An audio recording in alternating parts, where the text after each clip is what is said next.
Hi there, and welcome to another edition of the 1% Better podcast with your host, Rob O'Donoghue. Hey folks, welcome to another episode of the 1% Better podcast.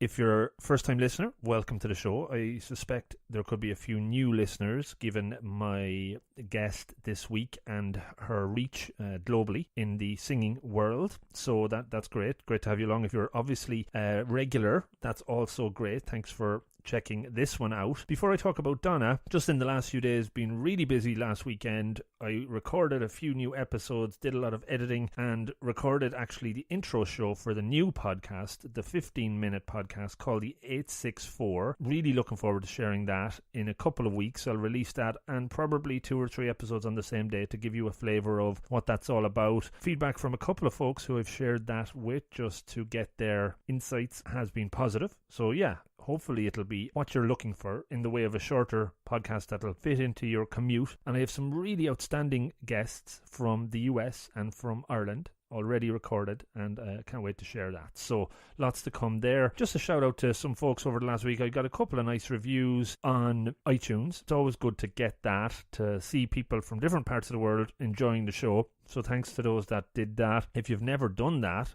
please do. And certainly when the new show comes out, the 864, I'd be asking everybody to sign up and subscribe and leave ratings and reviews to that when that one comes out, so that it would be wonderful. Released another 1 Minute Monday video on Monday, even though it was a bank holiday, got it out, and it was all about mood, so check that out. Definitely good feedback on that. It hit a note for a lot of people, and I'm just really sharing that one from my own perspective, so good to see others like that. Last week's episode of the podcast, 1% Better, was with Steve Lennox, all around communications, connecting, networking. Lots of good feedback as well there. And again, thanks to Steve for his time on that and for sharing it within his own network. Just lastly, I will be adding, by the time you're hearing this, I'll probably have 3 episodes of the 1% Better podcast added to the Patreon site that will come out over the next number of weeks. What I'm doing now is editing them, doing a first edit, putting them up there for a few weeks before I roll them out fully. Check those out. If you want to subscribe through Patreon, you can hear those, and that's great. That'll help me get more shows edited. Every few euros or dollars that get donated through Patreon will go into me getting more shows edited and being able to release shows quicker, because it does take time, and I much prefer the conversations and getting those out there. By the time you'll have heard this, I will have had a conversation with David G, who is a meditator and somebody that I listen to regularly. He's from California. Very excited about how that one went. I don't know yet, but I will be recording it on the Tuesday night, and I'm doing this intro on the Monday just to get ahead of myself. So this week's episode is with Donna Taggart. Donna is a Celtic singer and musician. She's from Omagh in County Tyrone. She's really come to prominence over the last few years, releasing singles and content through social media. I think it was in about 2016, over the course of a weekend, a video she put up, Jealous of the Angels, which was written by Jen Bostic, went viral. I think there was something like 27 million views on Facebook over the course of a few days. And then over the last couple of years, Donna has had over 150 million views of her music across the social platforms. It's outrageous. And we talked about that during the episode. This episode is actually quite short. That's kind of giving you a sense of what the new shows will be like on the 864. A little bit shorter, easier to consume, but still lots of good learnings and takeaways from it. I was lucky enough to meet Donna in person. She was in Cork doing a show, the last leg of her Irish tour back in April out in Ballymaloe. Lovely to meet her. Right now, just yesterday, she's kicked off her UK tour, which will last over the next week or so, and then she'll come back and play some gigs in Ireland later in the year. She has a new single out called Guiding Light just in the last week. If you go to donnataggart.com, you will see all about her and be able to buy the single, and obviously in the links of this podcast show notes you'll be able to get all of that as well. She's all over the socials, Donna Taggart. Really excited about sharing this one, and if you're a new listener and fans of Donna, thanks for checking it out. Please do check out some of the previous episodes that I have. Lots of good stuff there. I'll leave it there. I'll hand you over the conversation I had with Donna Taggart. Please do enjoy. Good luck.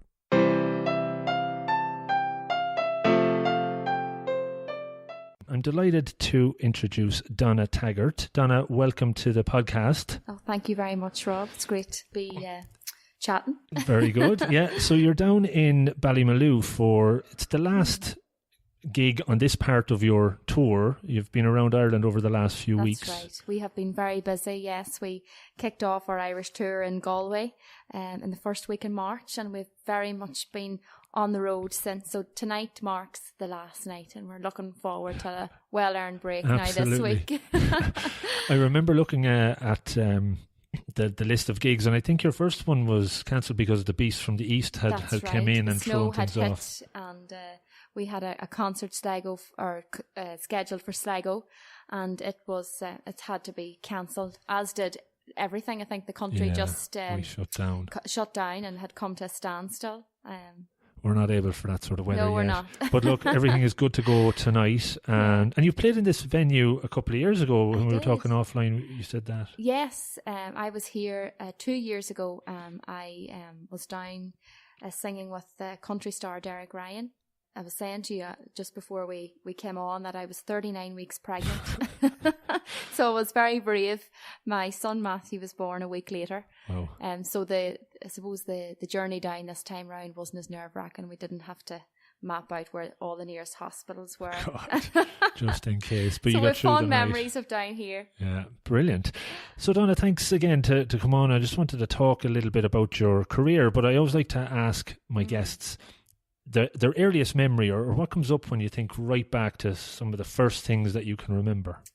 Well, I mean, I'm from a very rural place in County Tyrone, Clannabogan, Omagh. So I suppose a lot of my early memories would be from home. It's a very typical sort of what people would deem as a typical Irish sort of village. There's a post office and a pub, and if you blinked you would sort of miss it. So I have a lot of fond memories of, I suppose, being with my sisters, my family. We have a very strong community up in Omagh. There wasn't many coffee shops or places to go or things to do, but you kept yourself occupied just with nature and other children in the area. And I suppose music, we're talking about music, It was very much part and parcel of family life and home life. So with great memories, I suppose, of Keeleys and get-togethers and that sort of thing. And on music, was it what you wanted to be when you grew up? Was there something in music that you were aspiring to cover? I'm asked that question all the time, Rob, and I have to answer it very honestly. Honesty is the best way. Yeah. Honesty is the best way. I suppose never really recognised my talent until very late. I was 22 really before I started singing. My father was a country singer. My mum was a great folk singer, although she reared 5 of us, so she never did it professionally. But as a child, I suppose I was a bit reserved and sensitive and had no real belief in my voice. So I aspired to be a teacher growing up, and went to Liverpool to study to be a teacher when I was 19, and had been working in the health service. Now my sister Sinead, who's the next sister to me, she sort of was the one that had aspired to do that, and she had been fronting bands and doing live gigs long before I was doing it. It's funny. You think you can plan life, and there's sometimes it has other ideas and you have to go with the flow. Go with the flow. Yeah. But your talent must have been there when you were younger, was it? It was. And I mean, I would have had a lot of people say to me, you've got a beautiful voice, particularly in primary school and coming up through secondary school. I was in the choir. But anytime I was asked to do a solo performance, which is so strange now when you see what has happened and what I'm doing, I would have shied away from that a lot of the time. And had I done it, I would have been very nervous. So the thought of singing in front of hundreds of people would have petrified me even a few years ago. Yeah. So to think that, you're now touring the country, that it's your full-time occupation, it's very surreal. Yeah, and like the theme of the podcast is always to try and help others get a little bit better, and that was a question I wanted to go in. I read that you were quite shy and reserved, and you didn't want to get front and center. What was the catalyst, or what was the thing that made that change? Well, I remember my art teacher saying to me, and I mean, I suppose when it's anything in life, he said, it's 90% belief and confidence and 10% talent. And I suppose you have to have a work ethic as well, but I think the belief has to be there, and that that confidence that you are good enough and that you can achieve.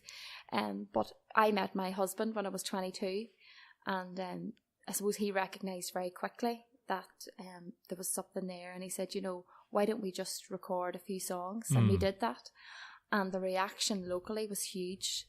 And from that then we just built very, very gradually, and he would have been wanting to maybe do it a lot quicker than what I was doing it, but it just took the belief and the confidence to build over a period of time. And I suppose when you have a reaction from people, then you start to, your confidence and your self-esteem builds. And that has taken a bit of time, but in the last 2 years or so, I've certainly made up for lost time. Yeah. And on that kind of gradual, were you singing in front of your husband first and then in front of your family, and were you kind of bit by bit going bigger? Well, it was like I was talking about the get-togethers, when there would have been a family night or a wedding, and thing that was in a very relaxed environment. You might have sang a song, and you would have sort of gauged by family and friends, and at that point, that, and there was alcohol probably involved. Of course, as well. There was a glass of wine. And I suppose it really grew from that, and we recorded our first album back in 2011, the second one in 2013, and we've had just meteoric success back in summer of 2016, and that has just changed my life completely now that I'm full-time singing, recording, on the road, and really, really enjoying it. Yeah. And does that fear before a show come still? Is there nerves still there? I don't think it ever leaves you, and I think it's important to have nerves. You can't get complacent at all, and I think it's good for you. It sharpens you, and you can't ever take for granted that it's good enough. You're always sort of striving to make things better. I'm a bit of a perfectionist. Oh, yeah, that's okay. So when you covered the song Jealous of the Angels, that track, and this is probably a question you're asked a lot of as well, but I'll try and put a different slant on it. Yeah. Just talking beforehand, you said you came home and it started, you noticed it was on Facebook, it started to go viral.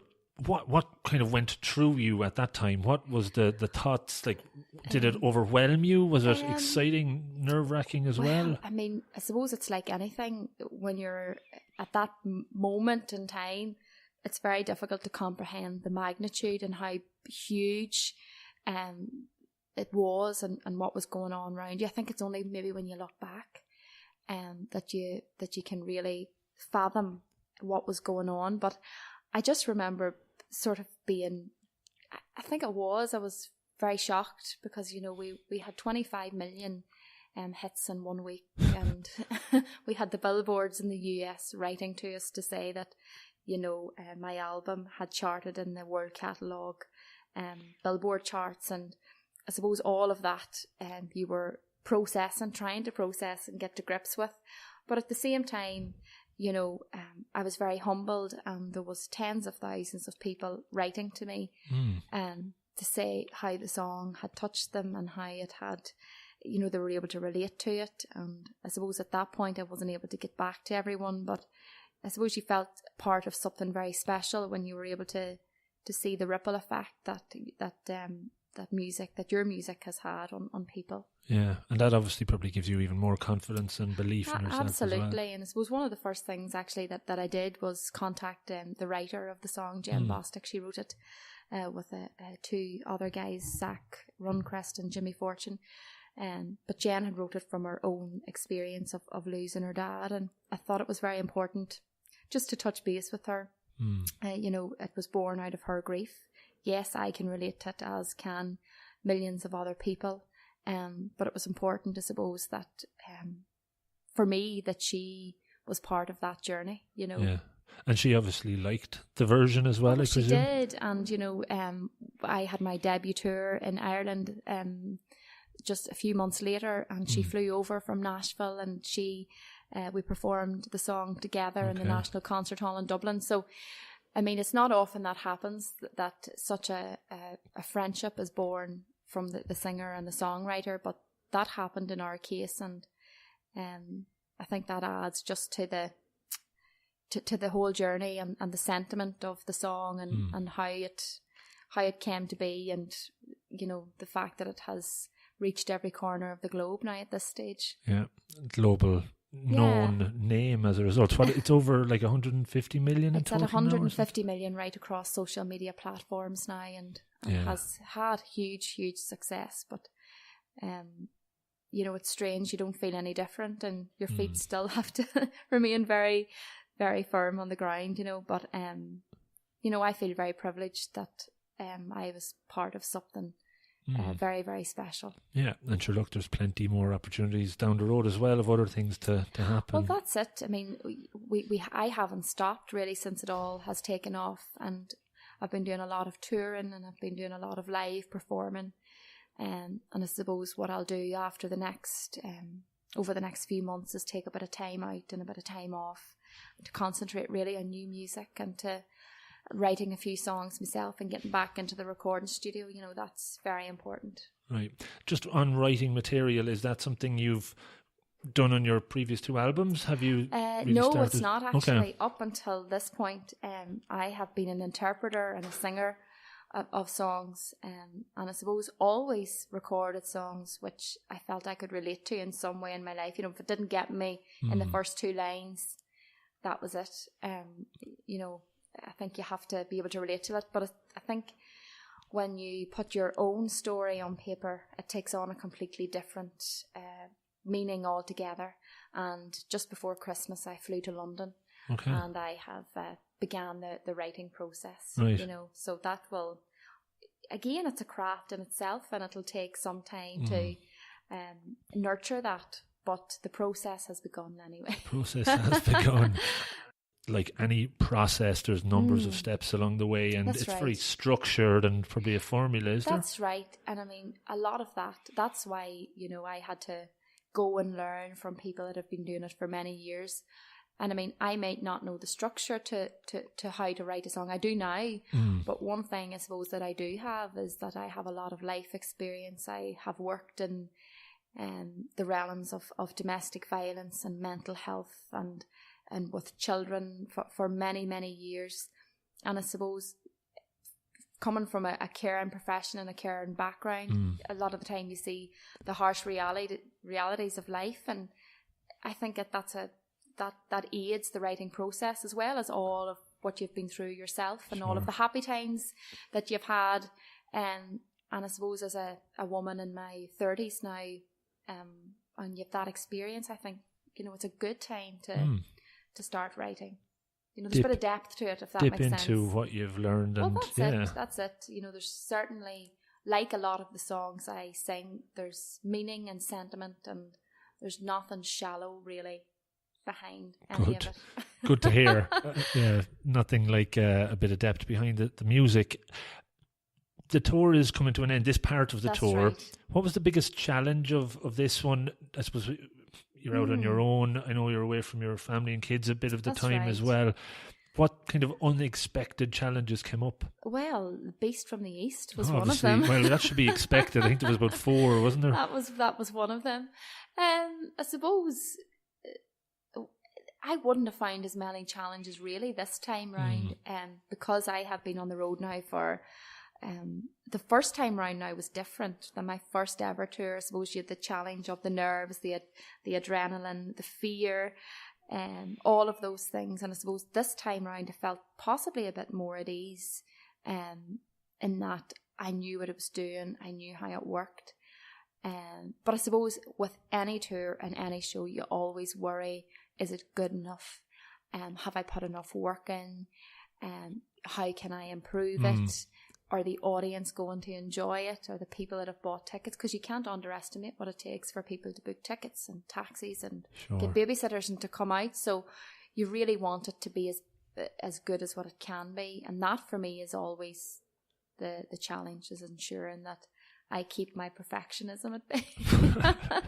But it's going to keep the bar very high, though. You have to. You have to. I think that's important. But we've had a brilliant tour, and it has went incredibly well. And again, we had a lot of the shows sold out. So we've had a really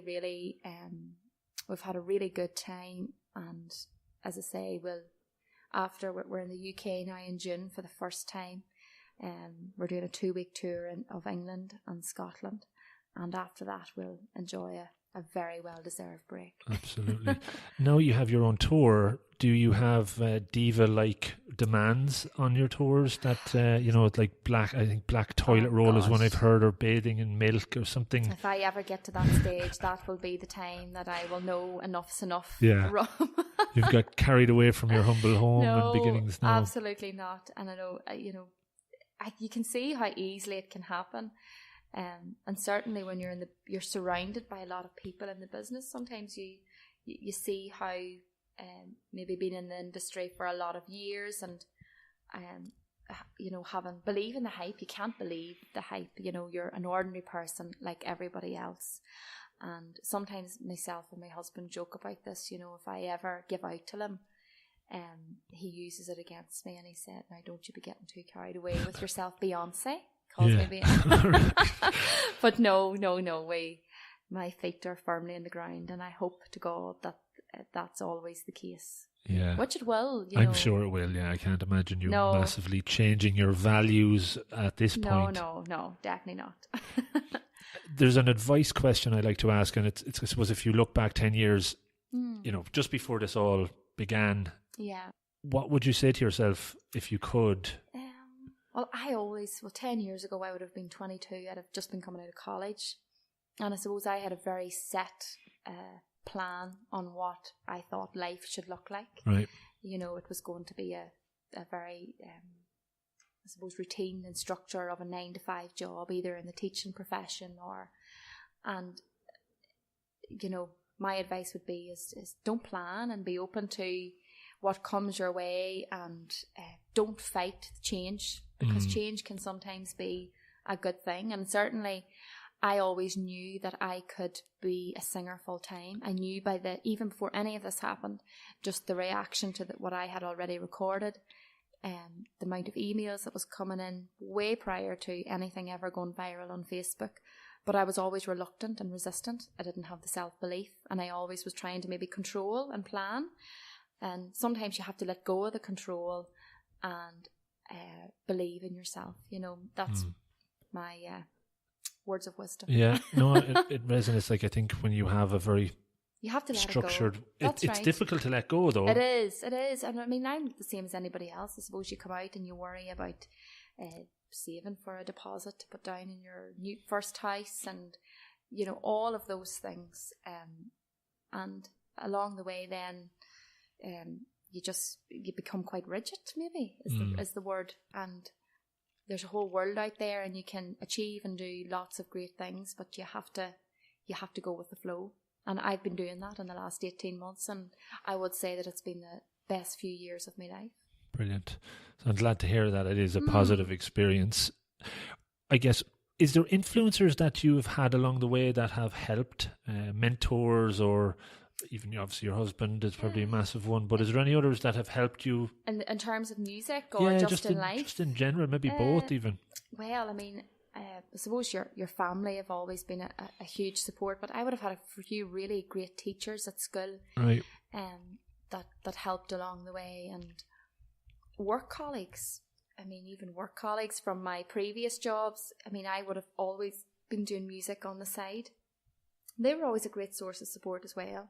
And I suppose when things really kicked off 2 years ago, I was contacted by Irish singer and songwriter Phil Coulter. And he has, he's 50 years in the business, and he has a wealth of knowledge and experience and a career of longevity.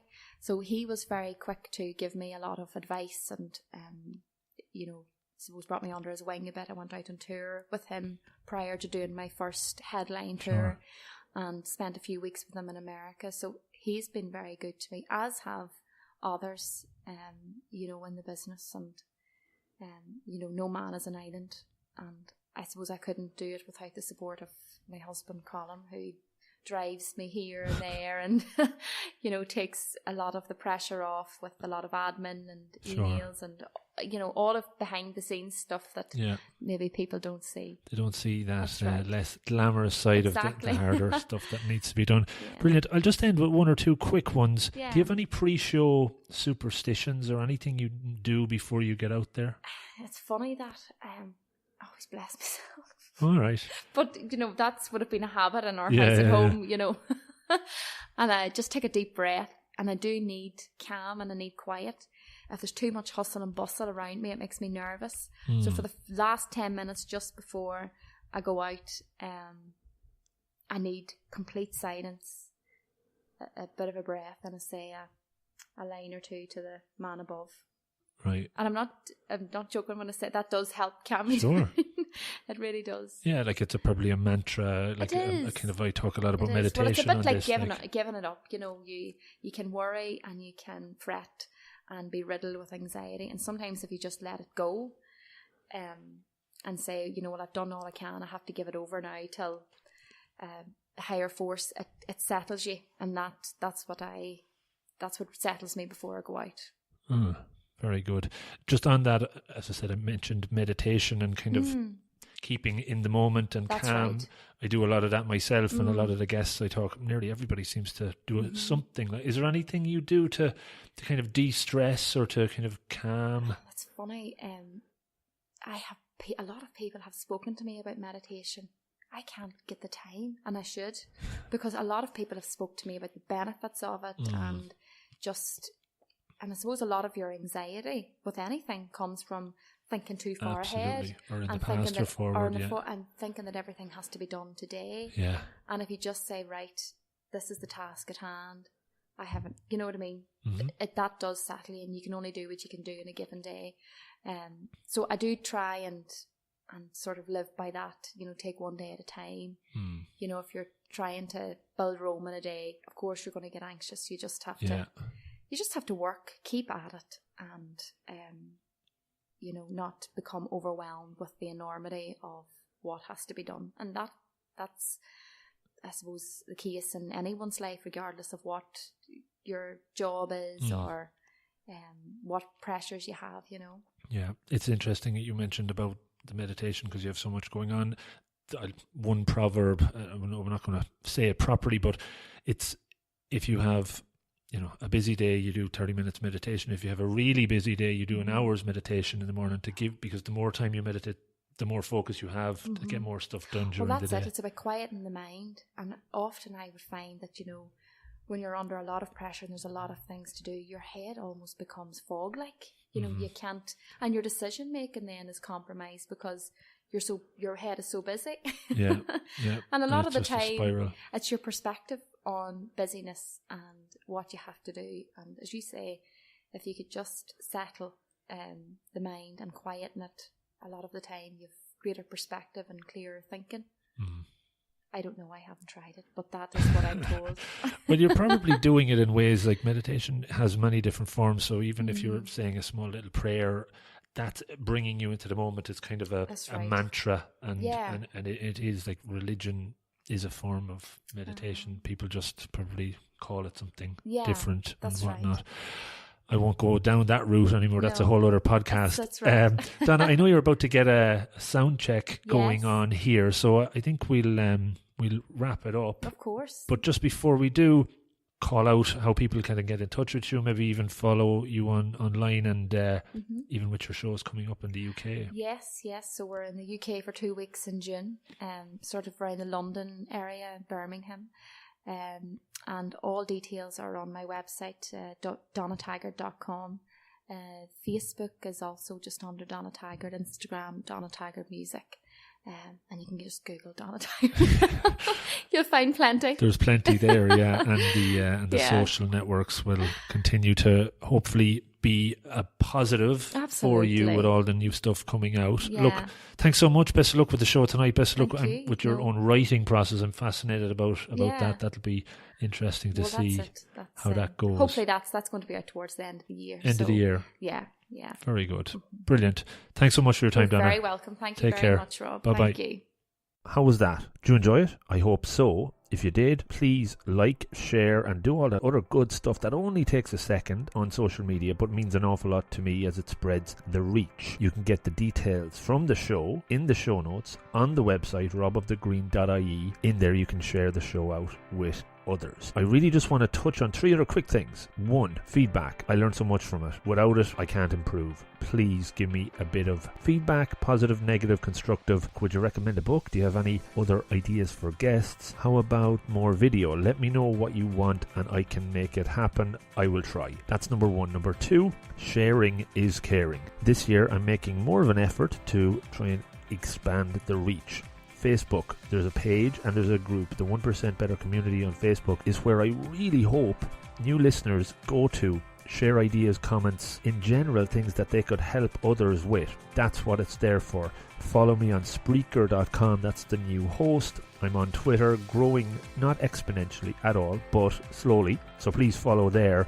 I'm on Instagram, all of these are at Rob of the Green. LinkedIn, Rob O'Donoghue. Get in touch, would love to hear from you. Number 3 is about support. So I'm offering a few hours a month, pro bono, free coaching to those that can't afford it, that need some coaching, that want some coaching. If you go to the website, the support page, click on the pro bono link. On the flip side of that, where you guys can support me, go to patreon.com, the Rob of the Green page. You can make a donation there. You can get access to exclusive content, which I'm adding all the time. That would be awesome. Anything you contribute will go back into the show to make it better, make it more than 1% better. Also, there's the option to buy one of those books that were recommended through the website, which will bring you to Amazon, which will get you the normal links, which will get you the books at the normal price, but supposedly Amazon will give the show a small donation every time a book is purchased, or anything for that matter, which is great. So finally, I just wanted to say thanks so much for listening. I know it's difficult to make improvements, to push things forward, to get outside your comfort zone. I'm trying to do it all the time. I hope that every listen and every show and every guest that is on gives you something to take away that you could apply, adopt and adapt into your own life to create a new habit, to make something better. Don't overreach. Small improvements, 1% is enough. And thank yourself for making the time to listen to the show. It shows you're interested in learning, improving and getting better, even if it's just 1% at a time. Have a great day and good luck.